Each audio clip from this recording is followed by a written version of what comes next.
Hey, everybody, I'm Scott Weichel. You're listening to My Kind of Country. Thank you so much for joining us on a Monday night. It's not often we get to have a country music legend on the show, and this one tonight is celebrating 50 years in country music.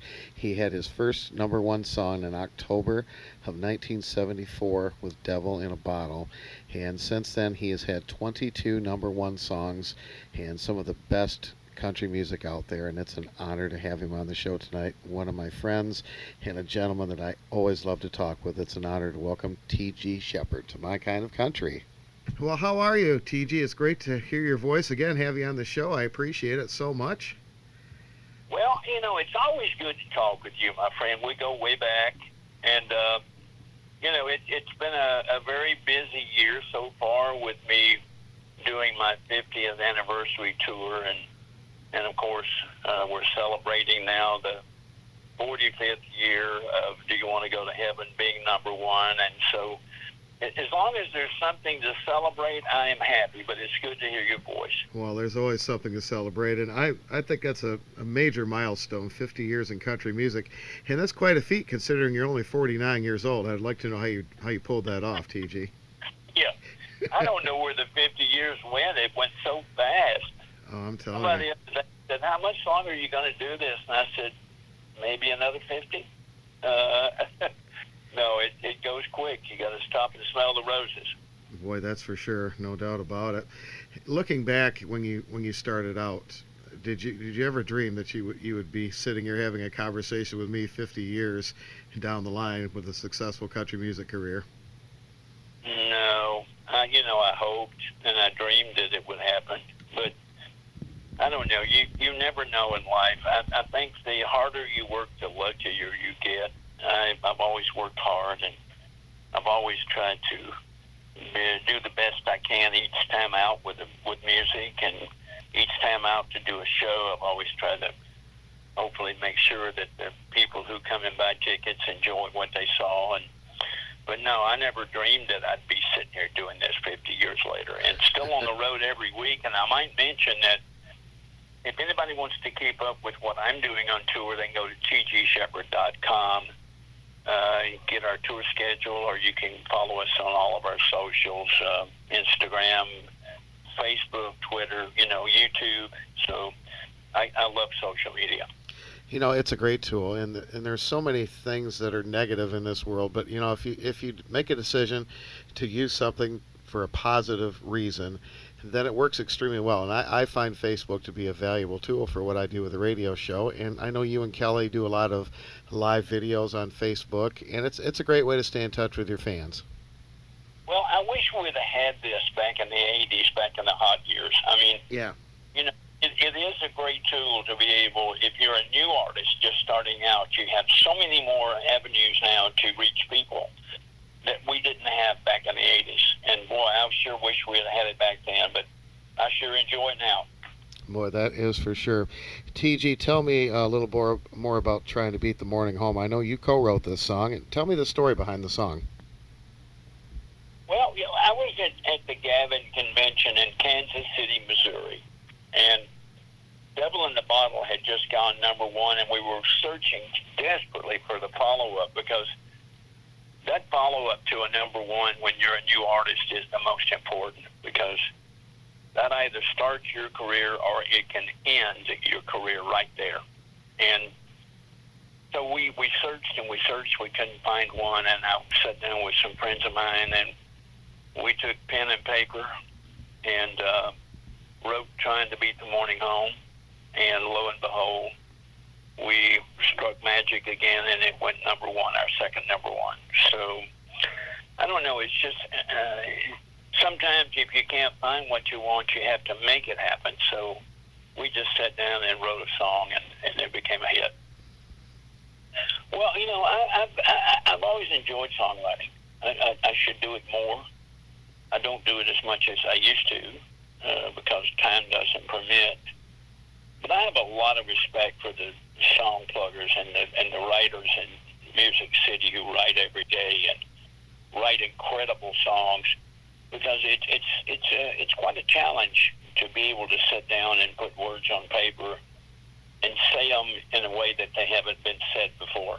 That's very true. And I have such respect for songwriters. There's so many great ones out there to choose from now that there's always a bunch of great songs around. Well, and you had a lot of great songs come your way, 22 number one songs, and boy, I'll tell you, you have written and recorded some of the best country music out there, my friend. Well, I've been fortunate. You know, I always dreamed of having maybe one or two number ones. I never dreamed that it would turn into 22 number ones and still be doing it 50 years later. I mean, to be out now on the 50th anniversary tour amazes me. I don't know where the years went. They went so fast. But I'm enjoying it more now than I ever did before. So I hope that people will keep up with us and come out and catch our shows if they hear our name somewhere. Well, I think you're in a good place. You know, you've had a stellar career. You've got a loyal fan base. You know just as well as I do that country music fans are very loyal. And you're in a good spot to be able to go out and just really enjoy what you've done with your career and have the people come out that have gone on that whole journey right with you and be able to perform. I mean, what a fantastic place to be. Well, you know what amazes me, Scott, is to be on stage now all these years later and sing one of my number one songs and look out and see people in their 20s and early 30s sing the songs back to us. And those songs were number ones before they were born. So it amazes me how music gets passed down through the generations. And I ask them usually, where did you learn the music? And they'll say, from my mom or my dad or my grandmother or grandfather. So it's wonderful to be able to walk out on stage these days and see a whole new demographic of young people turning on to traditional country. You bet. You know, in that era of music, I think will never repeat itself, and it'll continue to cycle on. And you know, you mentioned earlier about social media and everything. That's another valuable tool. You know, kids are on there and they see, you know, songs on Twitter or whatever, and they get turned on. And it doesn't really matter when the song came out. If it's a good song, it's still a good song. You know. Well, I tell you, the great songs are hard to come by. Yeah. I mean, they really are. I mean, as I said earlier, there's only so many ways that you can tell a story with words. And man, if you can catch a song that is saying what you want to hear differently than it's been done before, then you usually got a big hit. When you first started out, before you got into country music, we've talked about this before with Brian Stacy on Atco, and I remember sending you that 45 some years ago. Oh God! What brought you to country music? Waylon Jennings. Really?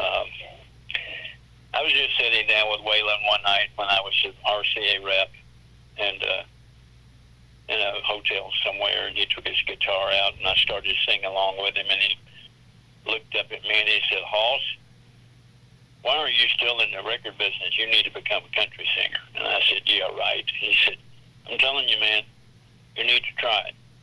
It's funny because 2 weeks after that I went to the studio and recorded Devil in the Bottle, and I never looked back.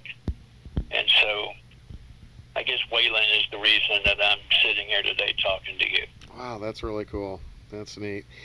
And I know, TG, that many people have asked you over the years, you know, what TG stands for. And you've often said it really doesn't stand for anything. But how did you get the name of TG Sheppard? Who gave you that name, or is that something you thought up?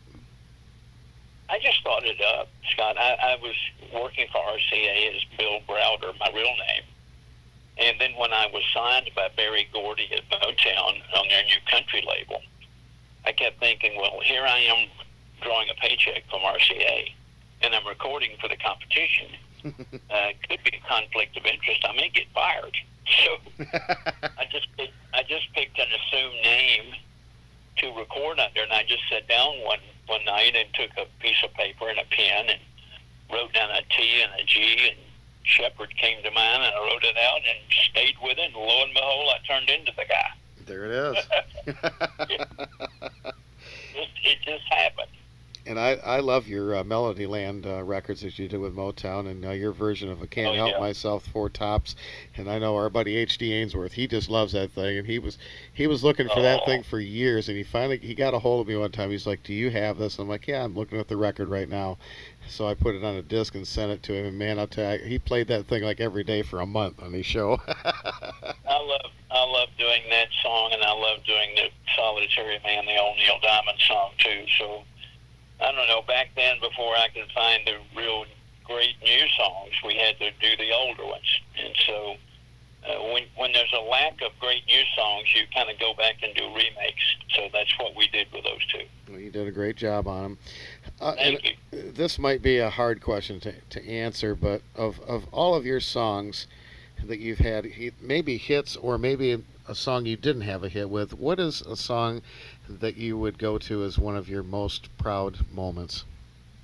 Slow Burn. Um, it was produced. Slow Burn was produced by Jim Ed Norman, who at that time was producing the Eagles, and he heard the high harmonies that the Eagles would do, and he felt like he could do that sound with that song. And we went to the studio, and I knew the day that we walked out of the studio that day after recording it, I turned to Jim and I said, "You've probably recorded me one of my biggest, most signature hits." And he said, "I think we have." And lo and behold, it went number one instantly. And but that's the one song that comes to mind over all of them. How is Miss Kelly doing? She's doing great. She and I have been in the recording studio recording a new Christmas album. Oh, great. And so we're about finished with it, and that'll be out probably in October, early November. So we hope people will go to tgsheppard.com and pick up on it. tgsheppard.com. We'll have that information on our Facebook page for My Kind of Country. Might see if we can't get you back on at Christmas time. We'd love to have you back, buddy. I'd love that. We'll play some of the Christmas songs off the album. Sounds like a plan. All right, folks, we're going to play some of TG's greatest love songs for you right now as we continue 50 years in country music. Congratulations, my friend. And as always, I enjoy our conversations. It's a pleasure to have you on My Kind of Country. I do too, my friend. You take care, and we'll talk soon. All right. Thanks a lot. Take care.